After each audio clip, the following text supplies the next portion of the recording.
ফেনীর দাগনভূঞায় বন্যা কবলিত মানুষের দুর্ভোগ চরমে, বানের তোড়ে সর্বস্ব হারিয়ে অনেকেই হয়েছেন নিঃস্ব। এ বিষয়ে বিস্তারিত জানাতে যুক্ত হচ্ছেন সহকর্মী আরিফুল ইসলাম। আরিফ, দেখতে পাচ্ছি আপনি মোটামুটি প্রায় হাঁটু পানির ভিতরে দাঁড়িয়ে থেকেই লাইভে আমাদের সাথে যুক্ত হয়েছেন এবং জানাবেন এই যদি হয় রাস্তাঘাটের অবস্থা, তাহলে ত্রাণই বা পৌঁছাচ্ছে কিভাবে, জানাবেন এলাকার সার্বিক পরিস্থিতি।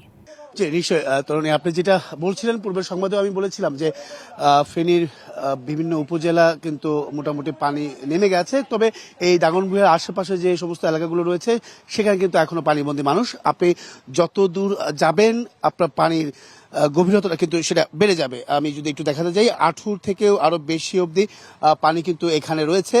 আর এই জায়গাটিতে শুধুমাত্র যে ত্রাণের বা আর্থিক সহায়তা সেটা কিন্তু না, এছাড়াও পানিবাহিত রোগে আক্রান্ত হচ্ছে এখানকার বাসিন্দারা। তারা প্রত্যেকেই একটা অসহায় জীবনযাপন করছেন। এখান থেকে অনেকেই বিভিন্ন আত্মীয় স্বজনের বাসায় আশ্রয় নিয়েছেন, পাশাপাশি যে সরকারি সংস্থা থেকে যে ধরনের আশ্রয় কেন্দ্র খোলা হয়েছিল সেখানেও তারা কিন্তু আশ্রয় নিয়েছেন। আর পানি কিছুটা কমে যাওয়ায়, এই জায়গাটিতে পানি কিছুটা কমে যাওয়ায় কিন্তু অনেকেই তারা নিজ ঘরে ফিরছেন। কারণ হচ্ছে ডাকাতের একটা আতঙ্ক আছে, চুরি হওয়ার যে বিষয়টি সেটা প্রেক্ষিতে তারা কিন্তু ঘরে ফিরছেন, নিজ ঘরে ফিরছেন। আমি এখানে একটি ঘর দেখাতে চাই, আপনি যদি দেখাতে, এইখানে পুরো পানির নিচে কিন্তু তলিয়ে আছে এই ঘরটি।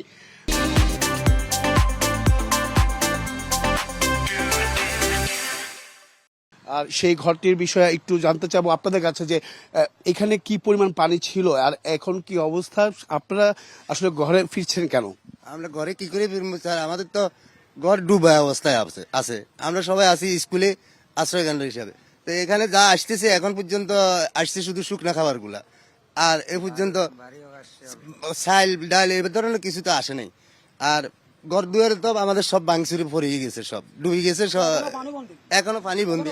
আপনি একটু বলেন, এটা কি আপনার ঘর নাকি? জি আমার ঘর, হ্যাঁ আমার ঘর। এখানে অনেক মালসামানা আছে, এগুলো ভাসু চলে গেছে, পানি নিয়ে গেছে, ডুবে আছে, পানি ছাড়া ডুবন্ত অবস্থায় আছে। এই তো এখানে দেখেন না।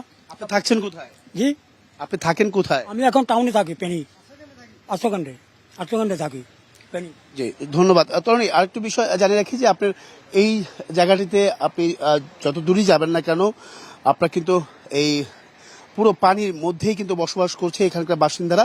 তো একটা বিষয় তারা সবসময় বলে আসছেন যে পানি নামার পর যে ধরনের ভোগান্তির সৃষ্টি হয়, যে ধরনের দুর্ভোগের সৃষ্টি হয়, সবচেয়ে বড় যুদ্ধ করতে হয় এই বানভাসীদের, সেটা হচ্ছে যে স্বাস্থ্য সচেতনতা, তারপর হচ্ছে বিশুদ্ধ পানি সহ, ওটস লাইন সহ যে পানিবাহিত রোগ বালাই হচ্ছে, কিংবা ঘর মেরামত, আশ্রয় স্থল যেখানে ছিল সেটা আবার ঘুরে ফেরানোর যে চেষ্টা বা ঘুরে দাঁড়ানোর যে চেষ্টা, সেটা কিন্তু জি পরিষ্কার বুঝতে পেরেছি। আরো ভোগাবে বেশ কয়েকদিন এই পরিস্থিতি। আপনিও সাবধানে থেকে তথ্য সংগ্রহ করবেন। আরিফুল ইসলাম, ধন্যবাদ আপনাকে যুক্ত হবার জন্য।